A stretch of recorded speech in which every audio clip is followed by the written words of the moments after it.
Nos damos la bienvenida a este programa en vivo del Encanto Armónico porque realmente es un programa radial y vamos a respetar el formato radial, solo que ahora tenemos a nuestro público acá y es más emocionante para nosotros. Entonces les damos la más cálida bienvenida de parte de El Encanto Armónico, de parte de Radio Clásica y de parte de Plaza Calpatar. Y de Elizabeth Ranino. Y Juan Fernando Villafuerte. Bueno, comenzamos celebrando, pero no celebrando porque ya me regañó, pero siempre se celebra la vida de alguien y el legado que dejó. Pero realmente estamos conmemorando. A pesar de que me estás haciendo mala fama, porque dice que me regaña, no sé por qué. Sí, realmente nosotros esta noche estamos aquí reunidos para conmemorar los 100 años de la muerte de Giacomo Puccini, que indiscutiblemente es uno de los más grandes compositores de ópera de todos los tiempos. Es una noche muy especial porque realmente la noche de hoy estamos celebrando los 100 años de su muerte. Por lo tanto, no solamente es un evento aquí dentro de Calpatarro, sino que estamos conectados con el resto del mundo, porque en todas partes este día hay celebraciones para conmemorar al gran Puccini, que estoy seguro que no hay nadie que nunca haya oído algo de Puccini, y nosotros pues vamos a contar un poco sobre la vida de él, sobre su música, sobre sus personajes, y vamos a escuchar también una que otra cancioncita por ahí, ¿verdad? O sea, espero que sea una buena noche y vamos a tener también el placer de disfrutar platillos que han sido inspirados por la música de Puccini y por las áreas de Puccini. Bueno, estamos esperando que sirvamos todos los brindis para que todos al unísono podamos brindar y celebrar esa maravillosa música. ¿Por qué tú escogiste el tema Puccini por siempre? Precisamente por eso, porque creo que Puccini es uno de los compositores que más se imponen en el escenario operístico. Hay una cosa muy paradójica. Hay gente que lo ama y hay gente que lo odia. O sea, hay gente que... hace un momento alguien me preguntó por qué cuando hablan de Franz Lehár dicen que es sus puccinismos aquí, sus puccinismos allá. Y la verdad es que una de las críticas que se le hace a Puccini es que es dulzón, que es un poco cursi, que es un poco exagerado. Yo no creo que esas sean categorías que se puedan aplicar a la música en general, puesto que la música es cuestión de gustos. O sea, lo que a unos les gusta como música encantadora, a otros no les gusta. O sea, no se debería ser este lugar para decir esto, pero hay mucha gente que le gusta el reggaetón o el perreo, que lo consideran música. Pero bueno, en fin, sobre gustos no hay nada escrito, pero sobre Puccini sí hay mucha discusión. Lo interesante es que a pesar de que estén en contra o estén a favor de Puccini, Puccini sigue tocándose alrededor del mundo. Hay 3 óperas que siempre están en los repertorios de las temporadas operísticas y los otros pues por ciertas razones, a veces los tocan, a veces no los tocan, pero también siempre se tocan alrededor del mundo. Las constantes, pues, para no dejarlos en la duda, las que todos conocen, por supuesto, Tosca, para empezar, Madame Butterfly, Turandot, esas son obras que están constantemente en las temporadas, o sea, no hay una temporada operística seria en la que no se canta, y luego hay otras que son más difíciles de escuchar por el gusto al público, como serían Manon Lescaut, o tenemos el trítico, la rondine. Rondine es un poco problemática también, y hay 2 óperas que realmente solamente se escuchan como una especialidad, como algo raro, ¿no? Porque aquí ya entramos de lleno a nuestro tema, hablemos de Puccini, de su época, de la persona, conozcamos a Puccini. ¿Quién era Puccini? Puccini era un muchacho que nació el 22 de diciembre de 1858 en la ciudad de Lucca, en el norte de Italia, y él provenía de una de una familia de músicos y compositores. Su padre, su abuelo, su bisabuelo y su tatarabuelo fueron organistas y fueron compositores en la ciudad de Lucca. O sea, prácticamente se había hecho una especie de dinastía en Lucca, puesto que el puesto de compositor y director de orquesta de la ciudad iba pasando de una generación a la otra. Con Puccini nosotros tenemos una especie de ruptura, a pesar de que sea paradójico que es el más conocido de todos los Puccinis. hay una ruptura musical porque el padre de Puccini murió cuando él tenía 5 años. Algunos dicen que cuando tenía 6 años, otros 5, tómelo como quiera, tal vez un día antes de su cumpleaños, eso creo que no es de importancia. La cosa es que el niño estaba muy pequeño para tener una educación musical y poder tomar el cargo de organista y director de la orquesta de Luca. Entonces, un tío de él tomó el trabajo para educar a Giacomito y esperar a que él estuviera en condiciones de poder tomar el puesto que su padre, su abuelo y bisabuelo habían ocupado. Pero había un problema. El niño era inquieto, no tenía mucha disciplina, le gustaba andar por las calles de Luca, que es una ciudad muy linda, por cierto, con muchos lugares donde entretenerse, y haciendo travesuras con sus amiguitos, y lo último que él hacía era estudiar. Entonces, hay una anécdota de Puccini, o más bien dicho, algo que llamaba la atención a las personas que lo conocieron ya como hombre, ya maduro, como gran compositor de mucho éxito, y era que él tenía un tic.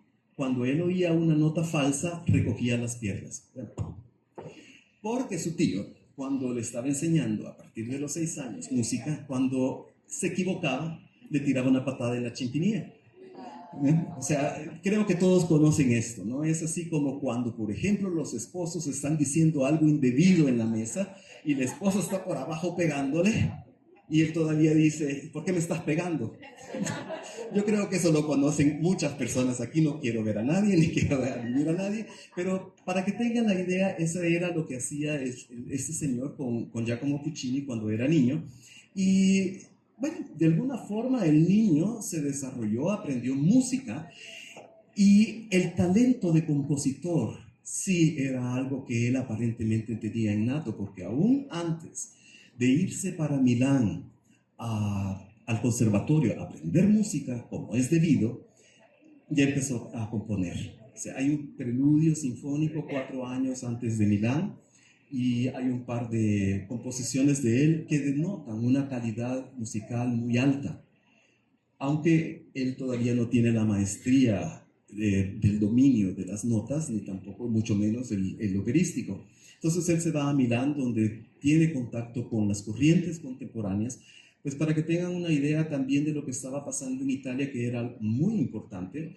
En la segunda mitad del siglo XIX, en Italia estuvo marcada por lo que ellos llaman el Risorgimento, o sea, la unificación de Italia, que estaba compuesta por muchos reinos y muchos territorios, y bajo la Casa de Saboya, bajo Víctor Emanuele, se logra unificar el país. Y aquí podemos dar el salto a la música, porque otro gran compositor, quizás uno más grande, cuestión de gustos, se convirtió en el símbolo del Risorgimento, el cual era Verdi, porque su nombre se usaba como Vittorio Emanuele Regge di Italia.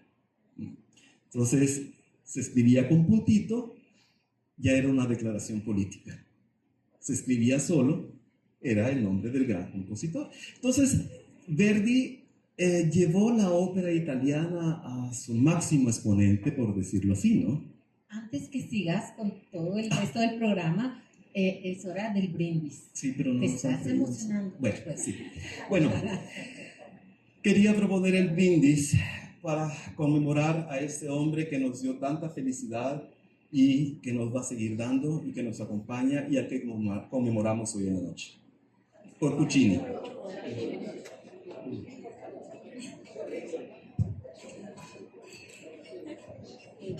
A este punto que nos estabas hablando de la infancia y formación de Puccini, faltaría nada más preguntarte qué impacto tuvo su paso por el Conservatorio de Milán y también la influencia en esos tempranos años de compositores como Verdi y Wagner. Sí, ese es el punto al que estaba llegando. Verdi es el maestro absoluto de la música italiana, es el compositor italiano por excelencia, es el gran Verdi, ha sido símbolo nacional, no solamente como compositor, es un símbolo de la unificación alemana, unificación italiana, perdón, que le da una identidad al país. En él se puede reflejar al italiano por excelencia, y así es como se considera, Pero cuando Puccini empieza a estudiar en el conservatorio, ya el gran maestro ya le ha pasado su mejor tiempo y ya está muy anciano y todo el mundo está esperando un sucesor de Verdi. O sea, ¿quién va a ser el sucesor de Verdi? Aparte de eso, también tenemos a nivel mundial un cambio en el desarrollo musical, especialmente en la ópera, que es cuando Richard Wagner empieza con su reforma operística. Nosotros tenemos durante la historia de la ópera, que nace como un género literario y sigue siendo un género literario, tenemos tres grandes reformadores, que el primero es Monteverdi, que es al principio y tiene mucho que ver con el advenimiento de libros de Constantinopla. Constantinopla es conquistada en 1453 y previo a la conquista de Constantinopla muchos sabios llegaron a Italia, llegaron a los diferentes centros culturales italianos, llevando con ellos manuscritos originales, los cuales no eran disponibles en Occidente. Ellos llevan los filósofos griegos, llevan a los filósofos árabes, a los médicos árabes, llevan la Biblia en griego, lo cual no se conocía, solo se conocía la Vulgata en italiano. Entonces el pensamiento empieza a cambiar y entre las grandes cosas, las grandes acciones, los grandes efectos de esta huida de intelectos hacia Occidente, está lo que nosotros llamamos el Renacimiento. Y dentro de este Renacimiento, como hay un original de la tragedia de Aristóteles, se puede ver por primera vez que el sexto punto de qué es lo que conforma la tragedia según Aristóteles es el canto. Hasta ese momento se consideraba ritmo, se consideraba belleza del idioma, se consideraba teatro, pero ahí se da cuenta que el teatro griego era un teatro cantado, el teatro hablado no existía. Entonces, ahí empieza el dilema del teatro con la ópera, que hasta ahora mucha gente pone en cuestión, cuestiona si la ópera es un género literario. Sí lo es. Es híbrido, pero es un género literario.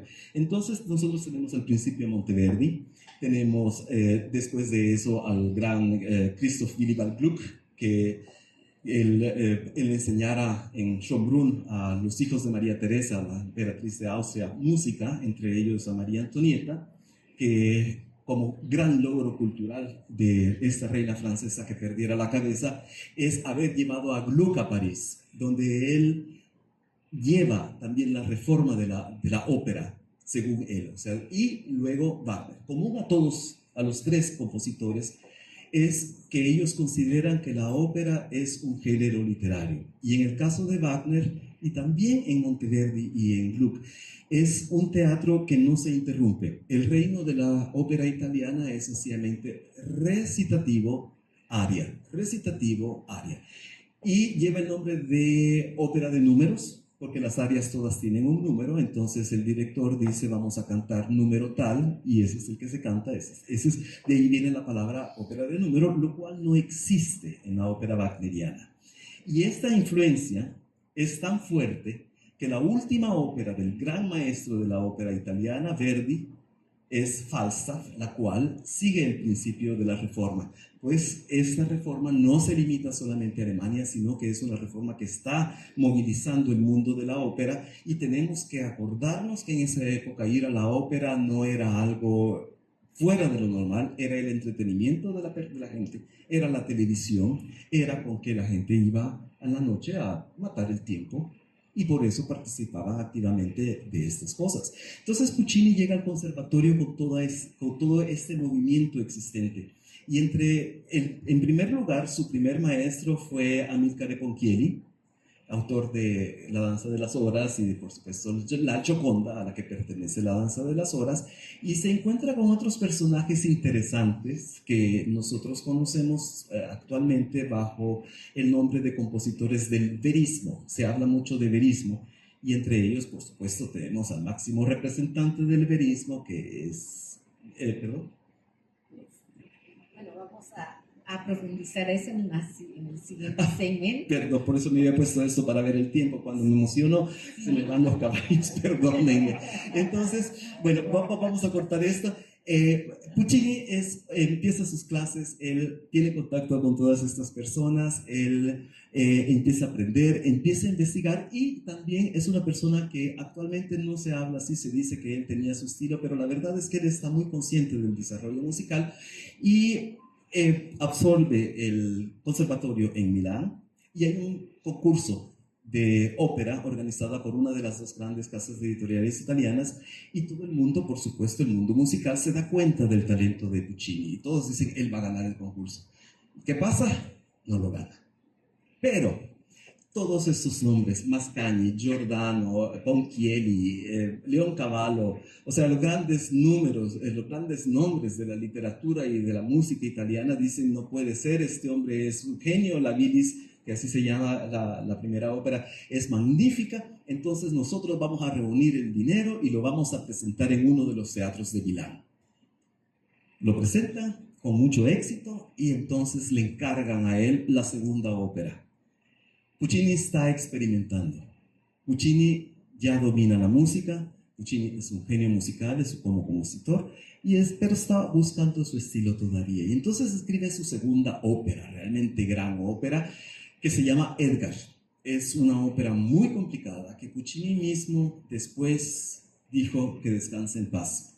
No tuvo éxito, la trabajó varias veces, la última vez la presentó, se estrenó en Buenos Aires, y realmente está prácticamente en el olvido para festivales en Lucca, la ciudad natal de Puccini, entonces se canta de vez en cuando, se escucha, pero sobre todo aquí se ven influencias de Verdi, se ven influencias de los compositores anteriores, Donizetti, Bellini, o sea, se nota que Puccini está tratando de buscar un estilo y está tratando de conciliarse con la tradición, entonces, y el libreto también de Fontana es muy confuso, entonces la ópera realmente no va a tener éxito nunca, pero tiene unas piezas bellísimas de las cuales algunas han sobrevivido como piezas de concierto.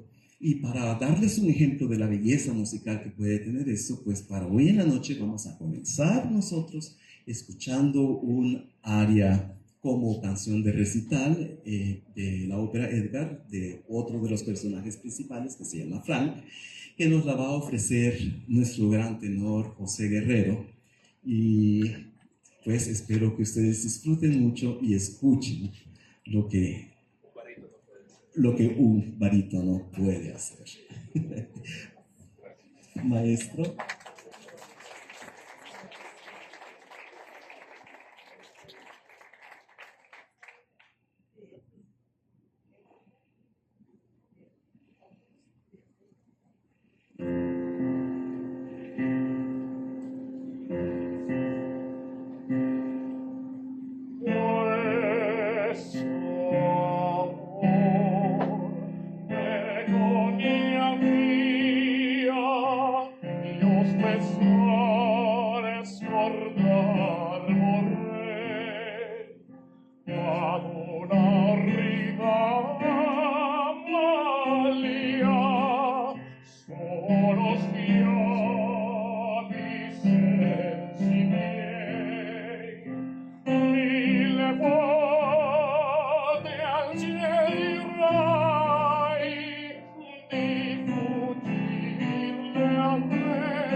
¿Verdad que no me equivoco?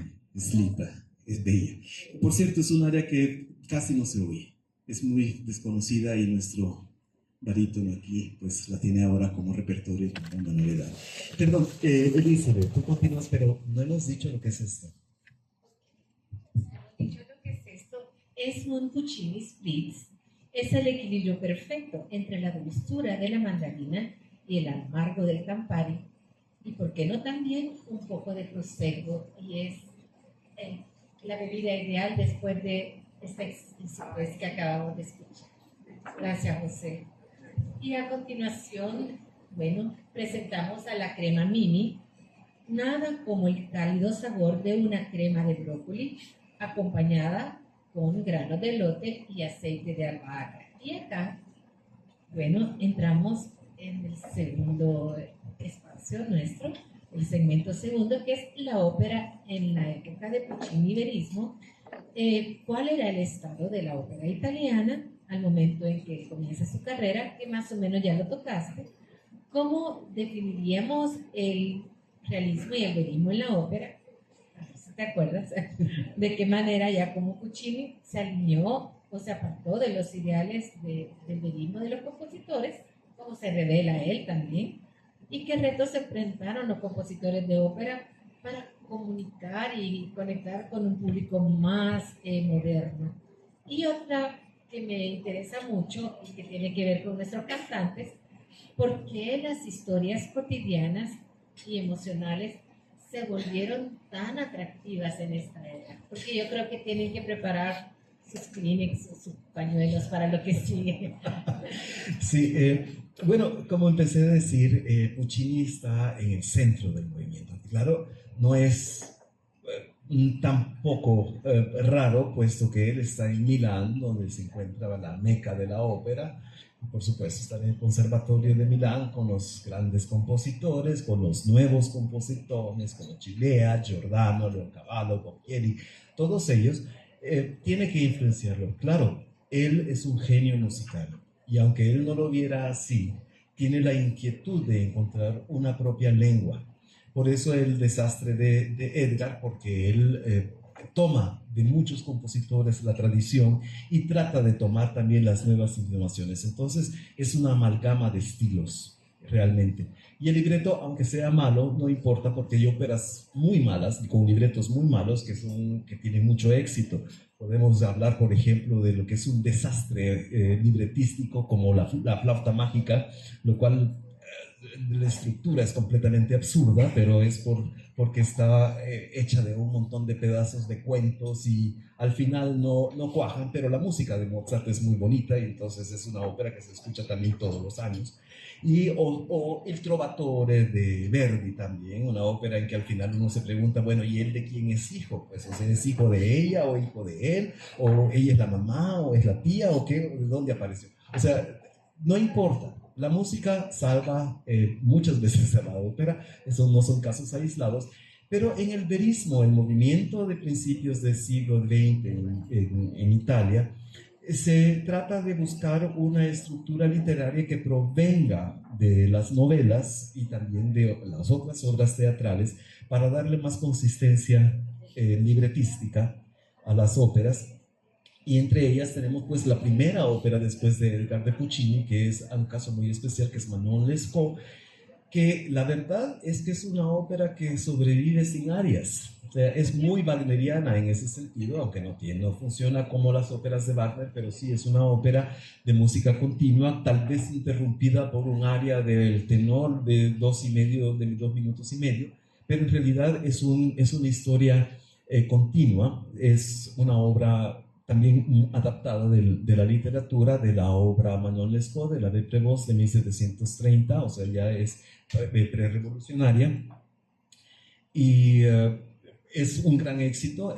Se puede decir que Puccini encuentra aquí su idioma, encuentra el método dramático que él quiere presentar, el cual va a variar nuevamente con la siguiente ópera, que también está inspirada por una novela, que es una novela muy especial, que es La Scène de la Vie de Bohème, de Henri Murger, que apareció en el siglo XIX como como la telenovela, por decirlo así. O sea, todos los domingos en el periódico salía un capítulo. Y lo interesante es que en estos capítulos nos están presentando una amalgama de personajes con aventuras, todas pseudo artistas, porque realmente no lo son, sino que son gente que dice que vive del arte, pero no crean arte. Sintomático es, por ejemplo, que en Murgea hay un cuadro que aparece desde del primer cuento hasta el último, que regularmente va cambiando su tema. O sea, el pintor solamente le pinta, qué sé yo, lo convierte de la huida de los israelitas de Egipto, la convierte en la batalla de Waterloo y así sucesivamente, dependiendo de cómo que la quiere vender, porque quiere vender la pintura, ¿no? O sea, ese es el problema de esta gente que necesita dinero. Entonces, él toma esta obra. Ya hay un método literario que todavía nosotros conocemos en el cine, por ejemplo, de tomar una de las historias principales y convertirlas en el tema. En el caso de La Bohème, yo diría que sería la historia de amor entre Rodolfo y Mimi.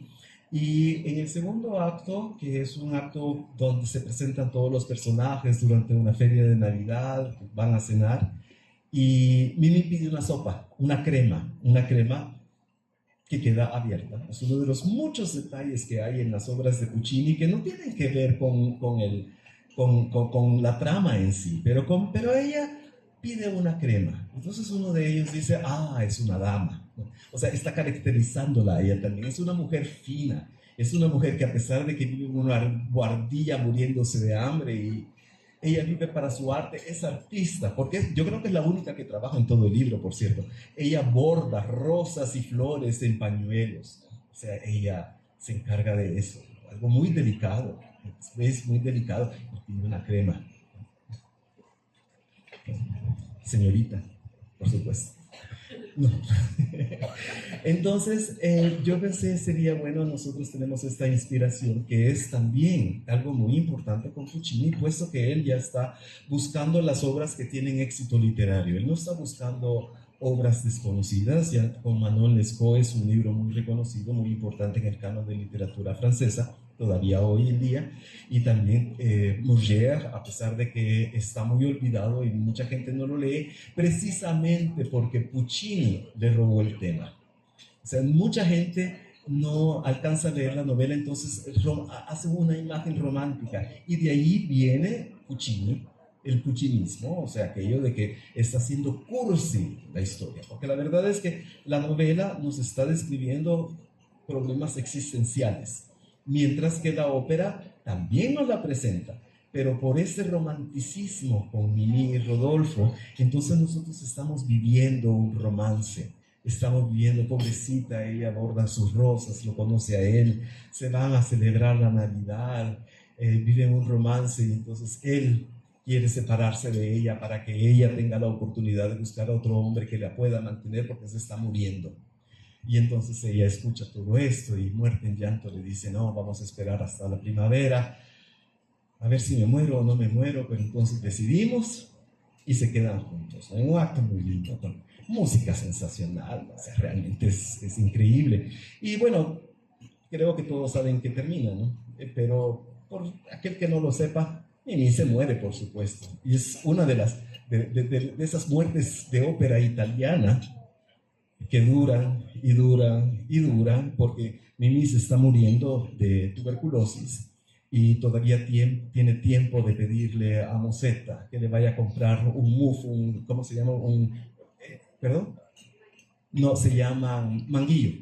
Un manguillo que es para calentarse las manos, y otro le va a comprar medicina. O sea, realmente transcurre mucho tiempo y Mimi se muere y regresa y se muere y no se muere. Al final se muere. Bueno, eso tenía que ser, ¿no?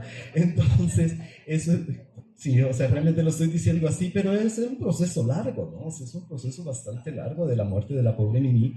Y nosotros vemos que él también empieza a buscar por otros lados, empieza a cambiar a sus libretistas, no se quema con uno solo. A Fontana, que le escribiera las dos primeras óperas, él se deshace de él, y Manon Lescaut la hace, es una de las óperas más raras que hay en su libreto, porque prácticamente todos los compositores y libretistas de su época trabajaron para escribir ese libreto. Entre ellos, un hombre muy importante para la vida de Puccini, el cual era Giulio Ricordi, que era el director de la casa Ricordi, que todavía existe, es la casa editorial de música más importante del mundo, y que él conoce a Puccini durante el concurso de la editorial, que era competencia de Ricordi, y él toma bajo contrato a Puccini y dice, él va a ser el segundo, el sucesor de Verdi. Y realmente así es como Verdi, como Puccini es interpretado cuando él presenta Manon Lescaut, y ya está establecido como el segundo Puccini. Y aquí viene la pregunta, o más bien dicho, la crítica que tú hiciste, que él se orienta mucho a tener éxito.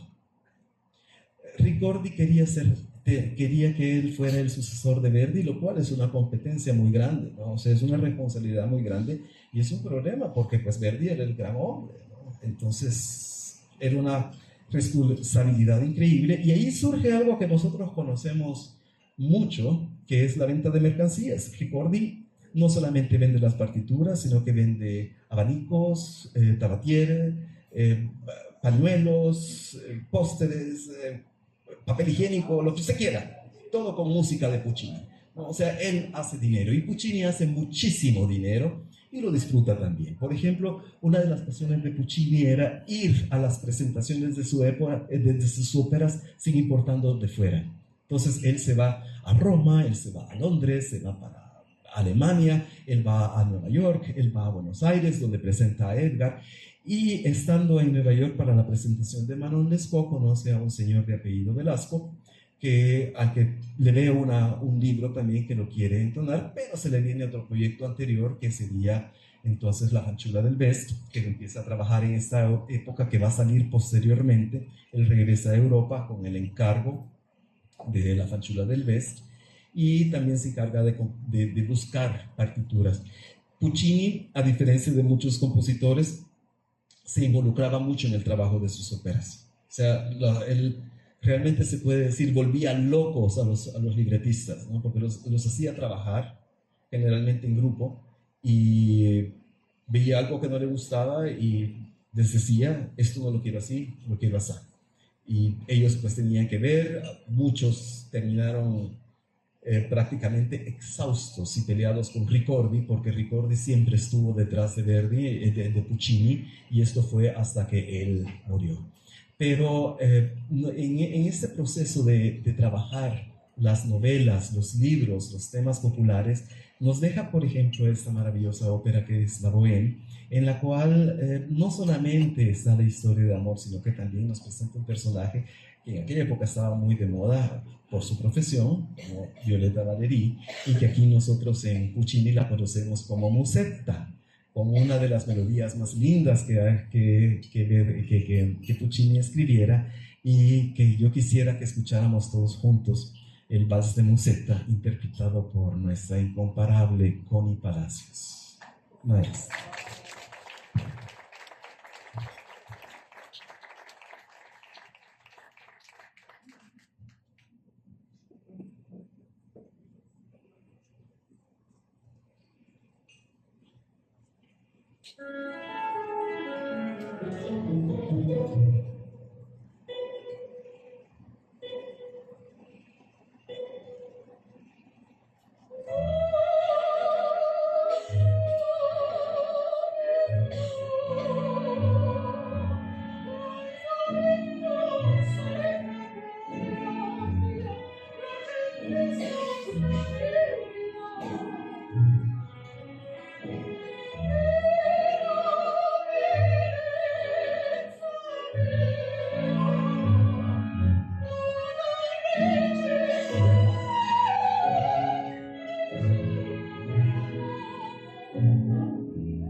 Bien, de acuerdo, gracias. Bueno, después de esta bellísima e inspiradora aria cantada por Connie, vamos a presentar la pasta Floria, que son ravioles de queso con tomates deshidratados. Pero antes de eso, hablemos un poco de las óperas de Puccini y sus personajes. Dime, ¿qué es lo que distingue a las heroínas de Puccini, como Mimi, Tosca, Madame Butterfly, en el panorama operístico? ¿Cómo también influían a las mujeres? ¿Qué reflejan los personajes de Puccini? ¿Cómo reflejan las emociones humanas de una forma tan universal y atemporal que nos siguen emocionante? Y las innovaciones musicales, porque después, detrás de estas áreas, hay muchas innovaciones musicales para que nos lleguen realmente al corazón. Y bueno, quisiera que me hablaras también, por supuesto, de los finales trágicos. ¿Y por qué crees que conectan tanto con el público? O sea, no es que tendríamos a huir de la tragedia. Bueno, y bueno, hablando de obras como Turandot, cómo puede él equilibrar esos elementos tradicionales con los toques exóticos y modernos, especialmente para esa época. Bueno, comencemos con lo de la tragedia, ¿no? O sea, el nacimiento de la ópera es como tragedia. Y para Puccini sí tiene óperas cómicas, o sea, lo que se puede llamar óperas cómicas. Turandot es una ópera cómica, no es una tragedia. Él lo decía así, porque no hay... Bueno, si quitamos a la esclava que se suicida en el tercer acto, pues realmente no hay muertos de importancia. Pero nosotros tenemos, por ejemplo, en La Rondine, es un final feliz. En el Trítico, sobre Angélica también. O sea, él tiene varias óperas que son consideradas como no trágicas.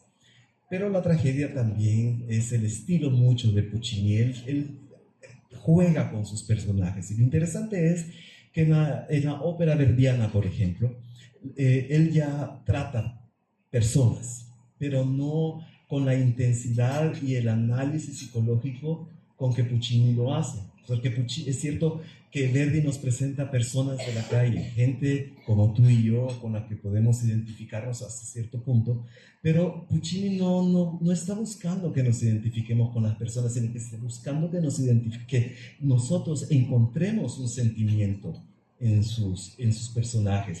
Por eso Mimi, Musetta también, ¿no? Manon Lescaut, Tosca, Turandot, Liu, Chio Cho-san, todas estas mujeres tocan un momento muy especial, un sentimiento muy bien definido, y partiendo de ese sentimiento entonces él se desarrolla en su música, y claro, es mucho más fácil tocar uno de estos sentimientos.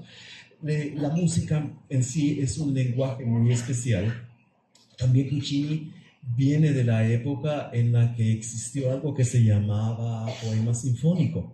El poema sinfónico pretendía que la música describiera situaciones literarias solo por asociación. El problema es que cada uno asocia lo que quiere con la música, entonces el poema sinfónico no funcionaba. Para poder presentar un poema sinfónico, entonces los compositores presentaban todo un libreto que el oyente tenía que leer. Estamos hablando de una época en que los teatros no eran teatros de boca, sino que toda la sala estaba iluminada. Entonces, para la sinfonía poética, se leía lo que el compositor quería transmitir como idea, pero sin el libretito. Usted puede oír cualquier cosa aquí, o escuche por ejemplo de Richard Strauss la Sinfonía Alpina, o Don Quijote, o ¿cómo se llama? Así hablaba Zaratustra, ¿no? Que muchos aquí conocen y asocian inmediatamente con el espacio y 2001, Odisea en el espacio, con el simio tirando el hueso para arriba, ¿no? O sea, aquí se da cuenta usted que la música funciona de otra forma. La música no es un lenguaje definido. Entonces, él tiene, por eso es que el poema sinfónico fracasó y se dejó de componer. Sin embargo, dejó su huella en la música.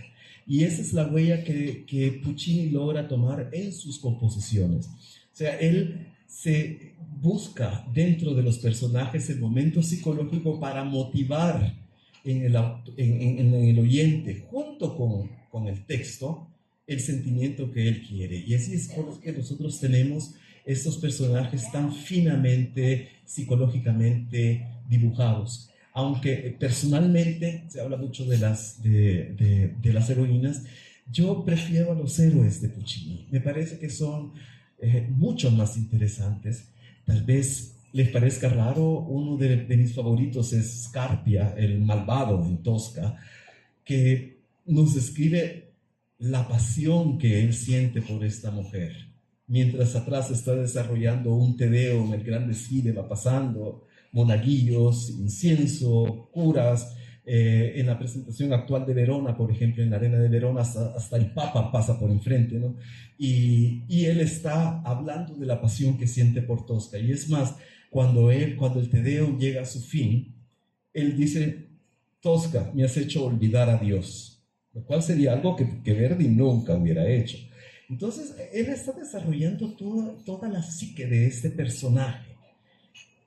Al mismo tiempo, tenemos a otra persona que es exactamente igual de apasionada como lo es Scarpia, que es Cavaradossi, el amante de Tosca, que él, al principio, en su primera participación, él está pintando un cuadro y Tosca le hace una escena de celos por la imagen que está pintando, porque es una mujer muy bella y ella cree que él pues le está quemando la pata con esa mujer rubia. Anteriormente él describe entonces la belleza que tiene esta figura, que tiene nombre también en la ópera. El cuadro es de María Magdalena. El personaje que él está pintando es la marquesa Davanti, que llega a la iglesia todos los días a rezar, porque tiene un hermano que está metido en problemas revolucionarios. La ópera es en la época de la revolución, y que lo anda persiguiendo a la policía. Entonces él ve a la mujer, ve su belleza, la pinta, y sin embargo la compara con Tosca. Compara la pasión que la mujer despierta en él y la pasión que la imagen despierta en él. Entonces nosotros estamos viendo cómo este personaje no está desgarrado sentimentalmente, sino que es una multitud de facetas sentimentales que nos está presentando.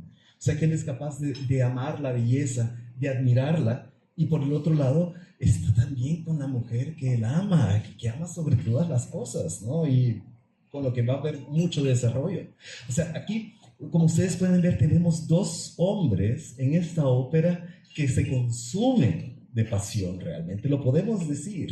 Uno que olvida a Dios en medio de un Te Deum en una iglesia, y el otro que está hablando de la belleza y del amor que siente por la mujer en la misma iglesia, por cierto. O sea, es paradójico, ¿no? Tenemos estos dos aspectos en el mismo lugar, en el primer acto también. O sea, todo es en conjunto. Entonces él nos está despertando, nos está dando un personaje masculino que nosotros muy rara vez vamos a encontrar en otros compositores, ¿no? O sea, en compositores italianos. Esa es la maravilla de la música de Puccini y de sus personajes operísticos, que a nosotros nos está dando la vida interna de estas personas. Tal vez en óperas como Manon Lescaut sea un poco más difícil de ver porque es más complicada la trama, pero también lo tenemos en Turandot, por ejemplo, aunque él no terminara Turandot, sería interesante saber cómo lo hubiera terminado, aunque uno de sus alumnos lo terminó, pero él describe toda la sensación de ella, de Turandot, y la contrapone con Liu. Y a las dos las pone como mujeres capaces de llegar a los máximos extremos por sus pasiones. Liu se suicida para no traicionarlo. Turandot, ¿qué pasa con Turandot? No termina, ese es el problema, no termina la ópera. Pero yo he visto interpretaciones donde ella se suicida también porque no quiere, que ella se ama tanto, que se quiere proteger tanto, que no quiere entregarse. Entonces, esa es la razón por la que ella a sus pretendientes les pone 3 enigmas y si no los adivinan, pues les corta la cabeza, ¿no? Y les ha cortado suficientes la cabeza. O sea, príncipes que llegan a buscar a la bella princesa Turandot y es tan perfecta la representación de esta mujer que en la psicología existe el trauma de Turandot. Ha pasado a la historia como trauma psicológico de Freud, ¿no? El trauma de Turandot es el trauma de la mujer de no querer entregarse al hombre. Eso es lógico. Por eso digo, es una lástima que Puccini no terminara su ópera, porque no sabemos si él al final iba a dar un giro inesperado y si Turandot iba a terminar feliz o no feliz, pero es una ópera. Entonces nosotros vemos aquí, hay una cantidad de personajes increíbles y especialmente por eso yo me dediqué a ver a los héroes más que a las heroínas, porque las heroínas tenemos en el ejemplo de la ópera muchas mujeres que mueren por amor, mueren locas, etcétera, etcétera. Lucia de Lammermoor, ¿no? En la noche de boda, cuando aparece el que era el hombre que ella amaba, pero ya está casada, entonces, ¿qué es lo que pasa? En el dormitorio al esposo lo cuchilla, los pedacitos. Entonces, y ella regresa a contarlo, pero está completamente loca, ¿no? Hasta que muere. Esa es ópera.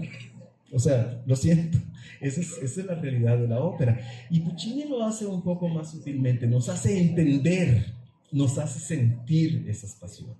Y esa polarización, por ejemplo, de la que yo describía anteriormente con los personajes masculinos, creo que la podemos ver mejor en un personaje especial, en el amante de Tosca, el cual, después de muchas vicisitudes, es condenado a muerte, aunque supuestamente solamente va a ser un amago de fusilamiento, lo terminan fusilando.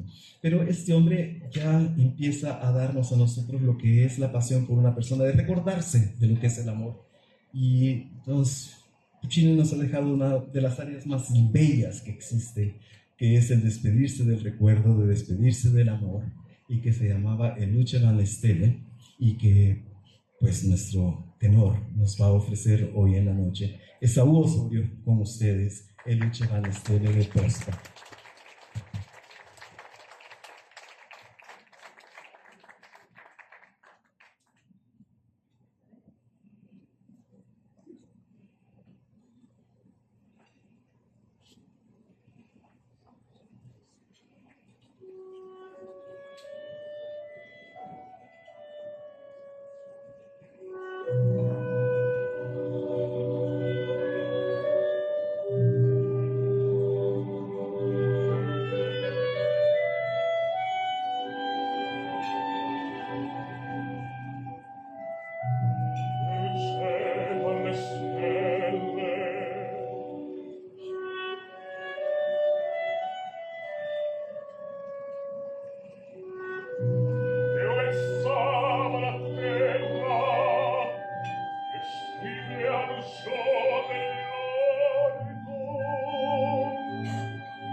Antes de entrar al siguiente segmento, porque todavía estamos con la pasta Fiori, ¿nos pudieras contar un poco qué está pasando en esa escena tan dramática?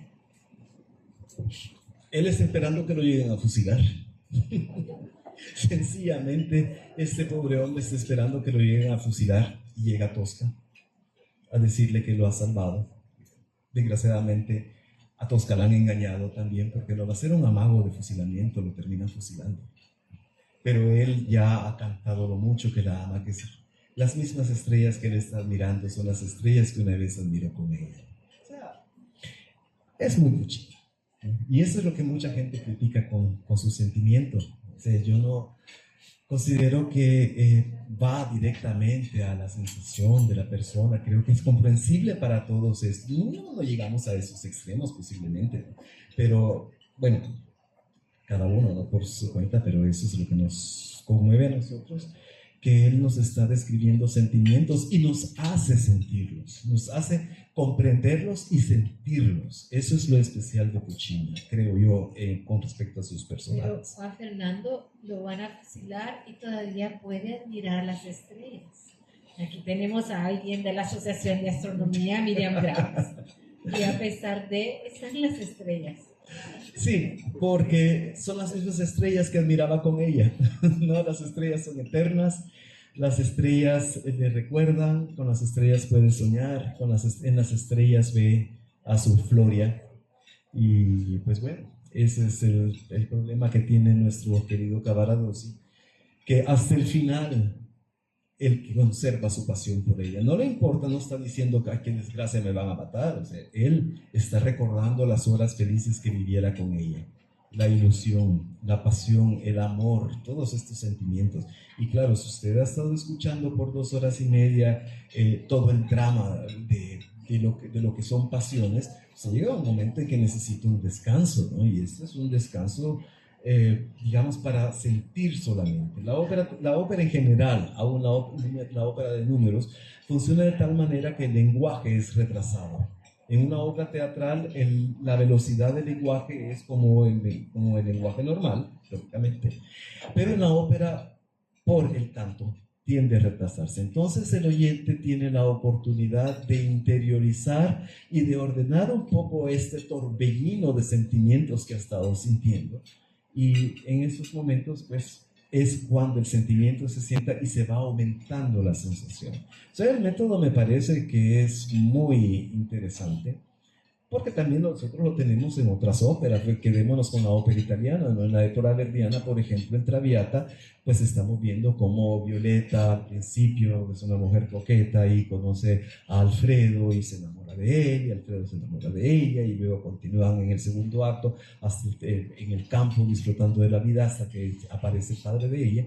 O sea, estamos escuchando una historia con ciertos dejos de características personales, pero no estamos entrando en los sentimientos de ellos completamente. No nos lo está reflejando, lo estamos viendo, estamos leyendo, estamos con nuestro mundo interpretando lo que estamos viendo ahí, Mientras que en Puccini él no nos deja por mucho tiempo que pensemos, sino que nos está jalando hacia donde él quiere, que eso es lo que quiere que nosotros sintamos, y creo que tiene mucho éxito en este aspecto. O sea que nosotros olvidamos muchas veces que es lo que nosotros deberíamos de pensar, de interiorizar al respecto, porque él con sus personajes nos está presentando o nos está despertando sentimientos.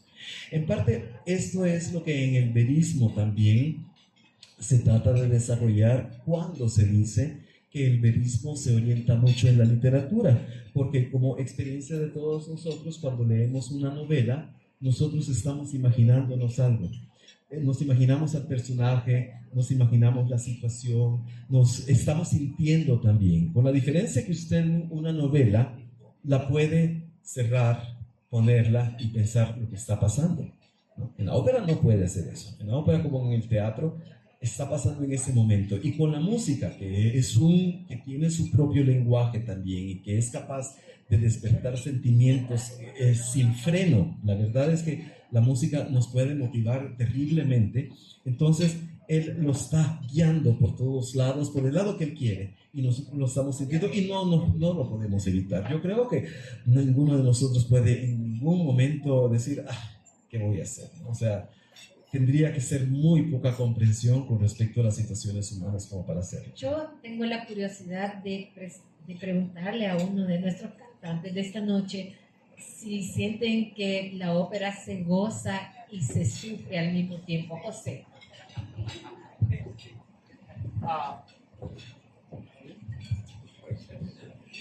Yo personalmente creo que la ópera es una experiencia emocional más que sufrir o disfrutarse. Creo que es una experiencia donde, si bien es cierto, vamos en una especie de viaje emocional donde podemos desde tener momentos de gran emoción, sentir mucha rabia también por algún personaje, pero al mismo tiempo sentir una enorme gratitud por alguna escena. Creo que puede ser un poco controversial. Yo creo que es un viaje emocional más que disfrutar o sufrirla. A mí me ha pasado muchas veces en alguna ópera que me ha parecido un poco hasta ridículo decirle a la gente espero lo haya disfrutado. Por ejemplo, hace algunos años hicimos la ópera El Mozote, me tocó ser el productor general, y cuando la gente salía, a mí me parecía absurdo decirle a la gente espero haya disfrutado la ópera, porque no sé cómo se puede disfrutar una ópera donde hay una masacre, ¿no? O sea, creo que no podría ser lógico. Sin embargo, creo que dentro de esto había arte y era esa carretera emocional que se vivía. En definitiva, no podría yo definir, y creo que ustedes podrían ayudarnos más con eso, qué se hace con una ópera. ¿Se disfruta o se sufre? Bueno, para empezar, para los que no saben, El Mozote es la primera ópera salvadoreña. La primera y la única, creo. Pero estamos empezando, ¿no? O sea, siempre se comienza por el principio. No es ilógico decir eso, sino que así es. Yo creo, José, que las dos cosas a la vez. O sea, la ópera es un fenómeno híbrido porque tiene la precisión del lenguaje y tiene la imprecisión sentimental de la música. Entonces, aún dentro del sufrimiento se puede gozar, especialmente porque no somos nosotros a los que están fusilando, por ejemplo. O sea, pero podemos sentirlo, y a eso me refería yo. O sea, podemos sentir, Puccini nos está haciendo sentir lo que los personajes en el escenario están haciendo, ¿no? Y yo creo que salir de una ópera y hay gente que llora, ¿no? O sea, como niños, hay gente que se enoja. Eso es muy importante. Por cierto, no es algo nuevo. La función del teatro, desde su origen, es precisamente esa sensación. Se llama catarsis en español. Esa es la famosa catarsis, que es parte del teatro griego. El teatro griego, pues, es el primer teatro que existe, que era cantado también, por cierto.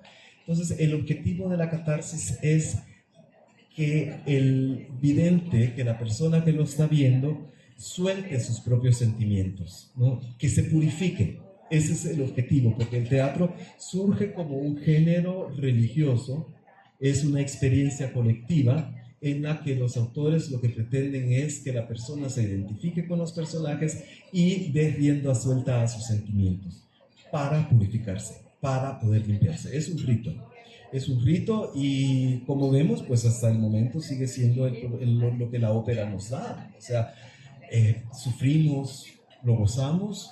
Aparte de eso que hay otra componente también que es muy importante, que es la orquesta, si toca bien, los cantantes, si cantan bien. Es algo maravilloso escuchar a un buen cantante interpretar debidamente un área con los sentimientos que le pertenecen, ¿no? O sea, eso es parte de la magia de la ópera, ¿no? O sea, que nosotros podemos ir y realmente, a pesar de sufrir, podemos gozar, ¿no? Porque yo te recuerdo que estuvimos hace poco, al final de la gira, en la Ópera de Viena. Estuvimos viendo Madama Butterfly. Y el intérprete del tenor de Pinkerton, que es quien engaña a la pobre Chiyo Chiyo-san, Madama Butterfly, hizo un papel increíble. O sea, ella fue maravillosa, por supuesto, pero desde el principio él nos enojó a todos. O sea, realmente fue una reacción general que se podía sentir en un teatro de 1500 personas, que cuando este pobre hombre salió al escenario a saludar al final de la ópera, primero se sintió una conmoción general, como quien dice, y cito, perdónenme, yo a ese pendejo no le aplaudo. No voy a decir quién dijo eso, yo no fui, es lo único que le puedo decir, pero sí le aplaudió también, porque el hombre fue increíble, y durante toda la ópera, aun cuando Chiyo Chiyo-san, ella cantaba de las tristezas, de lo terrible que le esperaba, porque él no la había abandonado, o ella no quería, ella describe qué es lo que le va a pasar. Nosotros en ese momento, con esa interpretación de Pinkerton, que por cierto se llama, el que nosotros vimos se llama Josué Guerrero, no pensábamos tanto en el sufrimiento de Chiyo Chiyo-san, sino que en él, lo que le hizo, lo que va a ocasionar. Entonces, aquí tenemos un momento, una experiencia fresca que yo puedo compartir con ustedes, aquí hay tres personas que también lo vivieron, que disfrutaron eso, ¿no? O sea, y también lo sintieron, y sintieron enojo, y en ese momento el teatro era realidad. Porque hay una cosa interesante, las reformas teatrales siempre tratan de buscar algo nuevo, de dar o de acentuar el que el teatro es fantasía. Claro que es fantasía, pero nosotros como videntes, como público, estamos dispuestos a sumergirnos en esa fantasía. La teoría teatral que está en contra de esto, que trata de liberarse de Aristóteles, según ellos, es el teatro épico de Bertolt Brecht, pero sea como sea, también el teatro épico se orienta según el teatro aristotélico. Entonces no se libera de eso. Tenemos este momento y creo que es muy importante para la vida de un teatro, que claro que llegamos con la idea que es ilusión. Estamos en una habitación oscura y estamos viendo algo que a veces las presentaciones son muy irreales, muy abstractas, pero sin embargo el mundo de la música con el texto nos está llevando a otro mundo, y usted no está pensando que guanaco, pues que no es japonés, pero ahí está sufriendo con los pobres japoneses, lo que le está haciendo Pinkerton a ella, ¿no? Cómo están comportándose culturalmente con este pueblo, ¿no? O sea, un tema muy interesante, puesto que hoy en día pues, es muy importante y hay mucha discusión que a veces se exagera un poco también con el woke, pero que es el respeto hacia otras culturas. Y él dice, no, sí, me voy a casar con ella así como me casé con otras en otros lugares, y algún día voy a tener a mi esposa cristiana, ¿no? O sea, ¿se dan cuenta? Uno se puede enojar. Todo depende de la interpretación también. Entonces eso es gozar también. Juan Fernando, antes de pasar al próximo platillo y al próximo segmento, ¿por qué escogiste la pasta? Escogí la Plaza Foglia porque también entre las cosas que tiene el teatro, la ópera de Puccini, que es influencia del verismo, nosotros escuchamos muchos detalles que nos convierte la escena en una escena viva. Y en el segundo acto, antes de que Tosca aparezca, el villano de la película está cenando. Él está cenando y hay un momento en que dice: la povera mia cena fue interrupta. O sea, él no termina de comer. De hecho, nunca termina de comer. Y yo sé que me vas a preguntar por el exotismo. El exotismo de Puccini es muy especial porque la verdad es que de sus 12 óperas que escribiera, solamente 2 tienen un escenario italiano, que serían Gianna Schicchi, del Trítico, y Tosca, que es en Roma. Una es en Florencia, la otra es en Roma. De ahí todas están afuera. Nos tenemos, qué sé yo, la Bohème en París, tenemos Manon Lescaut en París y en Luisiana, Estados Unidos. Ellos mueren en el desierto. Turandot, por supuesto, Madama Butterfly, por supuesto. Luego el Trítico es nuevamente en París, el Tábaro es en París, Suor Angélica puede ser en cualquier lado. O sea, realmente él no se limita a presentarnos un mundo italiano, sino que es muy internacional. La única ópera romana es Tosca, y el pobre Scarpia no termina de cenar, por si no lo saben, porque ella lo mata. Hay muertos ahí. Nuestro siguiente platillo, lo siento Máximo, no es muy italiano.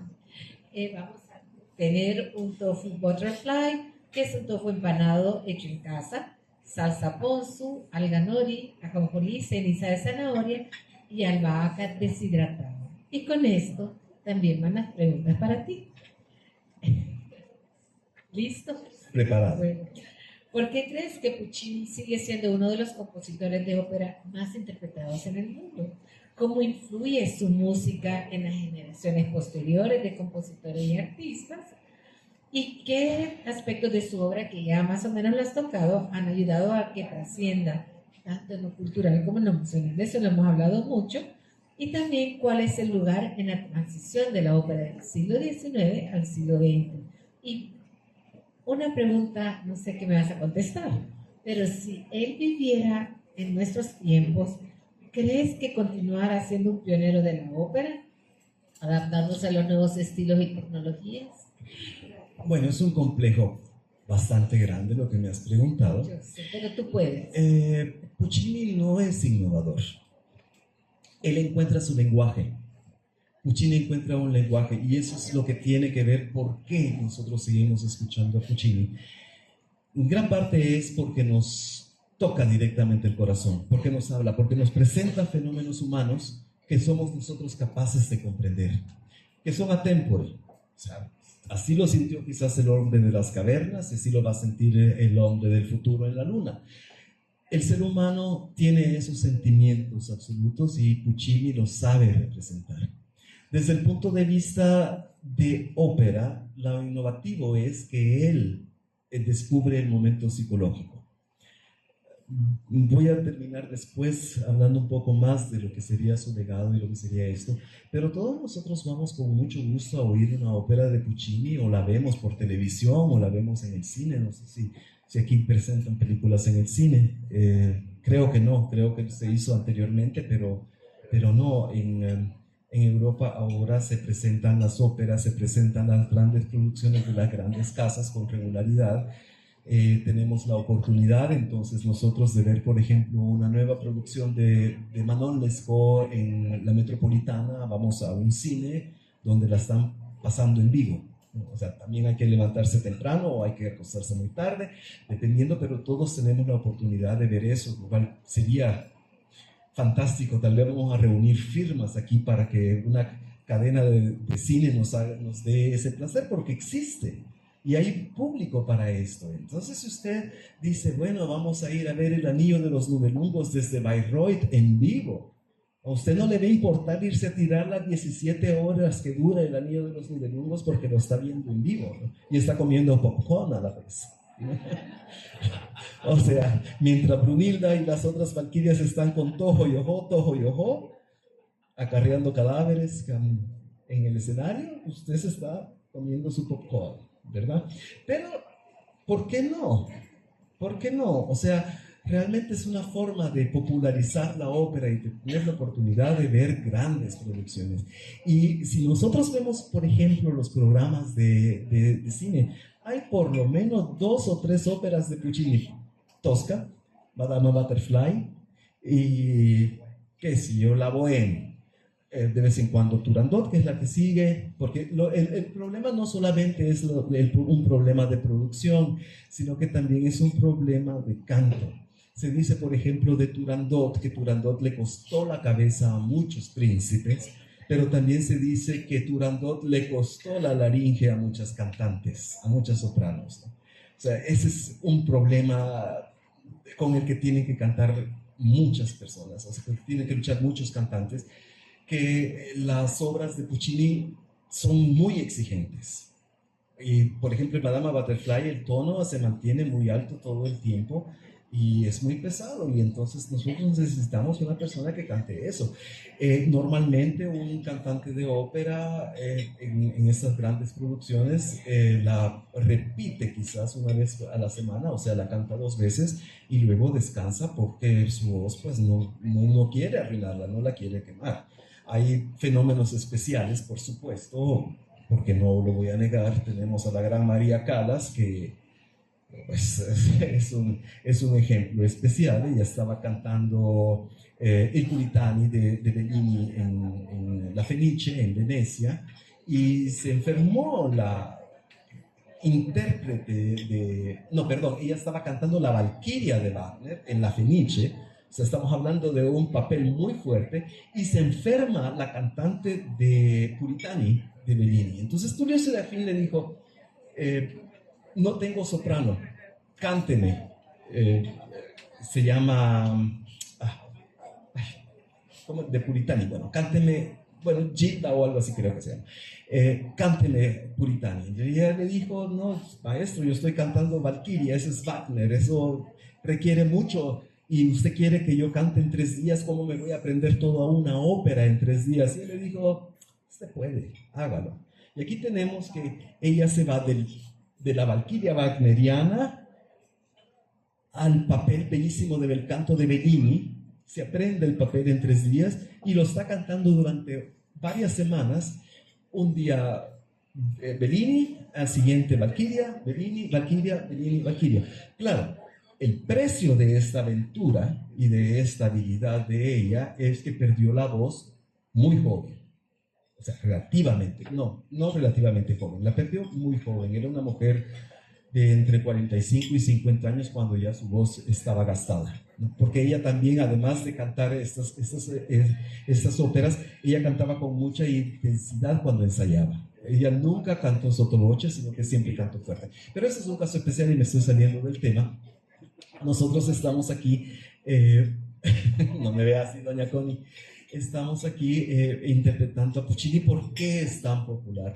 También porque nos presenta a la vez algo que nosotros podemos disfrutar, que es ambigüedad de sentimientos, y los puede unir también. Regresemos a los personajes que inspiraron que sirviéramos tofu ahorita, que son Pinkerton y Chio Cho-san de Madama Butterfly. El maravilloso dueto del primer acto, el dueto de amor del primer acto, a pesar de que la postura de ambos es diferente desde un principio, o sea, él no está tomando en serio este matrimonio, pero ella sí, al final los logra unificar y nosotros no vemos contradicción en esto, al contrario. O sea, las voces, el Puccini toma una tradición muy especial que es la de Bellini con las arias de Adalgisa y Norma en Norma, que a pesar de que es una cabaleta a 2 voces, es realmente un aria porque una voz toma la otra. O sea, es un flujo continuo de música. No hay una respuesta de lo que podría ser un dueto, sino que todo va uniéndose, va en una sola línea. En el caso del dueto de amor de Puccini, él nos está presentando al principio a él y a ella, a él y a ella, y los va uniendo hasta que ambos están unidos en el mismo sentimiento o en el mismo instinto, llámenlo como ustedes quieran. Pero eso es algo realmente mágico. Es algo mágico porque nosotros estamos sintiendo o estamos experimentando sentimientos encontrados y somos capaces de hacerlo. Y Él nos saca los sentimientos, por decirlo así, ¿no? O sea, Él no nos está presentando. Y esa es la maravilla que tiene Él en sus cosas. En Madama Butterfly creo que, por cierto, Madama Butterfly fue la única ópera que se estrenó en la Scala de Milán y fue un fracaso completo. O sea, y por muchas razones, no tanto por la música, no tanto por la producción, sino que también por cierta adversidad que había contra Puccini en esa época, porque él estuvo en medio de un escándalo muy fuerte, porque su esposa, que era una mujer un poco desequilibrada, acusó a una de las sirvientas de la casa de ser amante de Puccini. Y la muchacha se suicidó. Pero la muchacha no era culpable, la muchacha no fue amante de él, es más, se hizo una autopsia y ella era virgen también cuando le hicieron la autopsia, pero ella se suicidó. Entonces a Elvira Puccini le siguieron un juicio precisamente por acoso y resultó culpable. Puccini solucionó la situación, ella estuvo condenada a ir a la cárcel, pero no fue porque él le pagó una fuerte cantidad de dinero a la familia para evitar que ella fuera a la cárcel. Sin embargo, la opinión pública estaba muy en contra de Puccini. Entonces, este escándalo, junto con otras cosas, hicieron de que Madama Butterfly en su estreno en La Scala fuera un fracaso. Luego él la volvió a presentar, cambió ciertas cosas, puso un par de áreas más y ahora yo me atrevería a decir que es quizás el área más, la ópera más admirada de Puccini. Quizás por la variedad de sentimientos, por la actualidad, por el respeto cultural, por muchas cosas. Yo creo que aquí él no encontró solamente o no continuó con el lenguaje que había encontrado en Manuel Lescaut, sino que él puso todo su arte y lo cristalizó en esto. Y hay duetos bellísimos, hay situaciones encantadoras, hay un sinfín de cosas que nos va a hacer siempre recordarnos de esto. Y creo que les debo que nosotros nos acordemos también de Madama Butterfly con una de las áreas más desgarradoras que hay, que es interesante. Nuevamente tenemos la ambigüedad de sentimientos, porque Chio Chio-san está hablando llena de felicidad de lo que ella ve en el futuro, y a la vez la música nos está describiendo que ese futuro no existe. Entonces, disfrutemos esa maravillosa área que se llama Un bel di vedremo y que Lucía Sandoval nos va a ofrecer magistralmente.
Bravo, Lucía, muy lindo.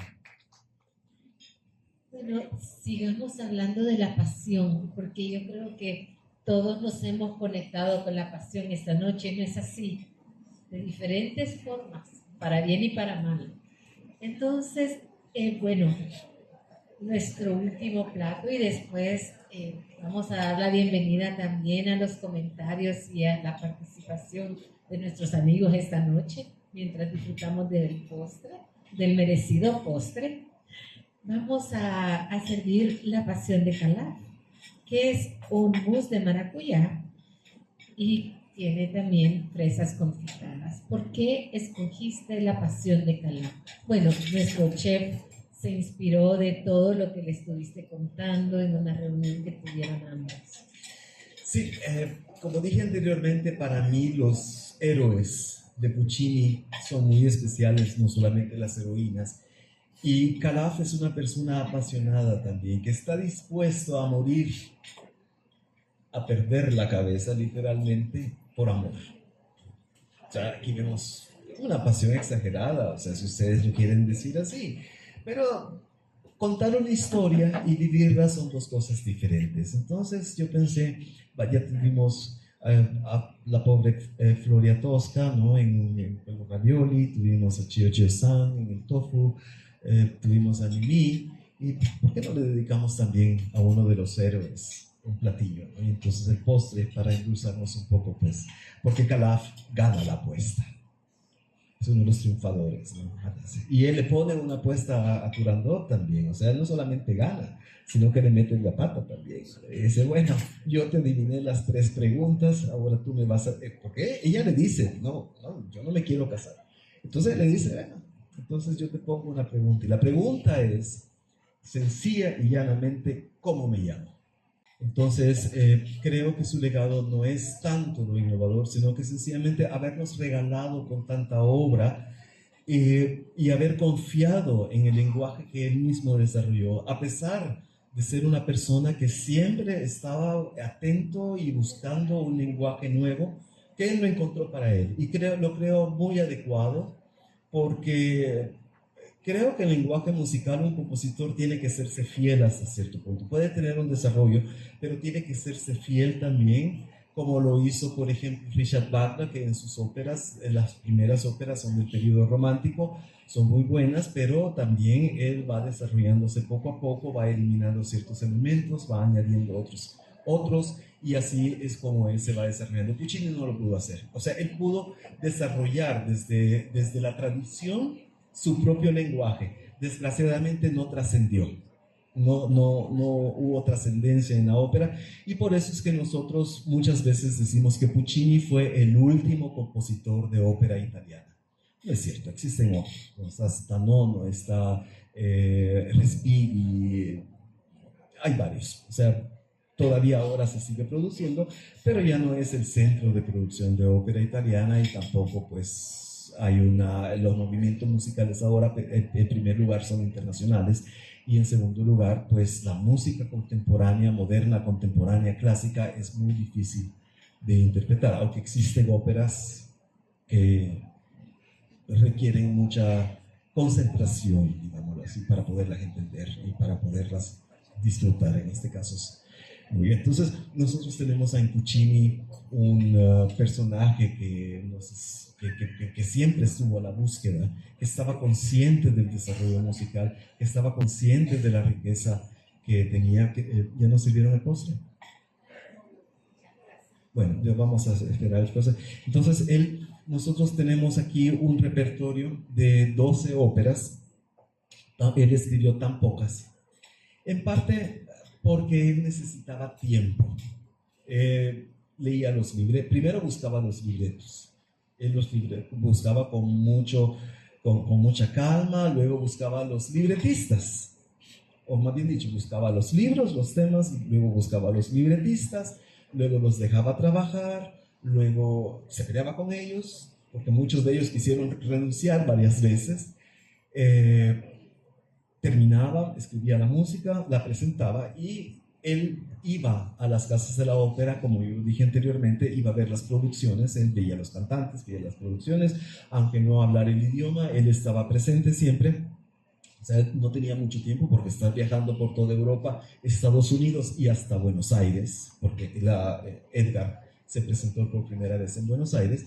Eso quita mucho tiempo, ¿no? Especialmente en una época en que no había aviones. O sea, todo era por barco. Ir hasta Buenos Aires en barco desde Italia, pues nosotros lo podemos leer, por ejemplo, en obras de la literatura italiana, como también italiano-argentina, como estaba pensando ahorita en Corazón del Mundo de Amicis, que, donde él describe que el niño va de los Apeninos a los Andes, ¿no? Y es muy difícil, es muy aventurero. Creo que por la cara de algunas personas aquí, creo que ese libro lo disfrutaron en su niñez. A mí me pareció muy triste, pero bueno, en fin, es cuestión de gustos. Entonces nosotros tenemos aquí una persona que el legado es su riqueza. El legado de Puccini es la riqueza de su música, lo que nos da. Y precisamente lo que puede despertar en nosotros, que nos da un punto de humanidad en la que describimos nuestros propios sentimientos. Y adornado con una música bellísima que también puede ser escuchada instrumentalmente. Que, por ejemplo, nosotros estaba pensando ahorita en el coro de los susurros de Madama Butterfly, que no tiene palabras y que solamente la melodía es algo bellísimo. Por cierto, también le voy a contar otra anécdota personal con respecto a Madama Butterfly. Estaba hablando con un amigo y yo le decía, pobrecita la Butterfly, ¿no? O sea, tan engañada, tan triste, qué vida, ¿no? Qué futuro, una niña de 15 años y a los 18 años, pues se suicida. Y me dice este amigo, a mí no me gusta, me da cólera, me dan ganas de subirme al escenario y cachetearla. Y yo, ¿pero por qué? Le digo, pobre mujer. Y me dice, que mira, uno es tan tonto. Y esto me lo estaba diciendo un hombre, ¿no? O sea, ya se dan cuenta cómo trasciende el sentimiento. Bien claro, hombres y mujeres tenemos el mismo sentimiento, lo expresamos quizás de otra forma por cuestiones culturales, pero existe ahí, ¿no? Entonces, a mí me daba risa que me decía, es que es tan tonta, que no se da cuenta, pero así es uno también, que uno no se da cuenta, pero sigue ahí. Entonces la pobre Chio Chan es la que tuvo que pagar el pato de estas cosas. Y es cierto. O sea, yo les conté lo que acabamos de vivir allá con Madame Butterfly en Viena, de decir que hombre tan malo. O sea, hemos sentido todos coraje contra este hombre, contra la Butterfly. Hemos sentido alguna vez el dolor de esta mujer y de decir tan tonta, porque lo reconocemos en nosotros. Y eso es lo interesante de Puccini. Ese es su gran legado. Yo creo que es su gran legado, no solamente en su calidad musical, sino ese aspecto tan especial de su música. Y él era un músico de corazón, puesto que siempre estaba buscando la fórmula adecuada. Y hay un área en la que habla sobre la dedicación al arte de la ópera tosca. Vamos a repetir la ópera hoy en la noche. Ya escuchamos La Pasión en el Luciano de Stelle. Y en esta área de Tosca, que por cierto, él no había escrito en la versión original y no le había dado al personaje principal de su ópera una tan sola aria. Y hasta que la cantante le dijo, maestro, yo soy Tosca, no tengo nada. O sea, a mí me llevan todos, tienen canciones bellísimas, no tengo nada. Entonces él se arrepintió y le escribió rapidito esta, así como quien dice, ¿verdad? Así de la manga se la saca. Y es una de las áreas más bellas que hay, en las que habla del amor y la dedicación al arte. Y nosotros pues vamos a disfrutarla para terminar nuestro programa de hoy con esta área dedicada al arte y a la dedicación al arte. Visidarte, cantado por Gracia González.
Como digo normalmente en nuestro programa, pues el tiempo ha llegado a su fin y no me queda más que despedirles, pues en primer lugar agradecer a nuestros grandes artistas, que espero nos hayan disfrutado para que nos pidan un aplauso.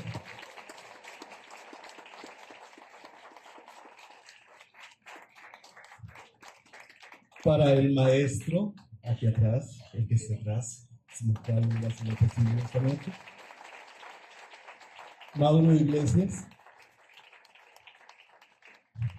Por supuesto que para nuestro chef.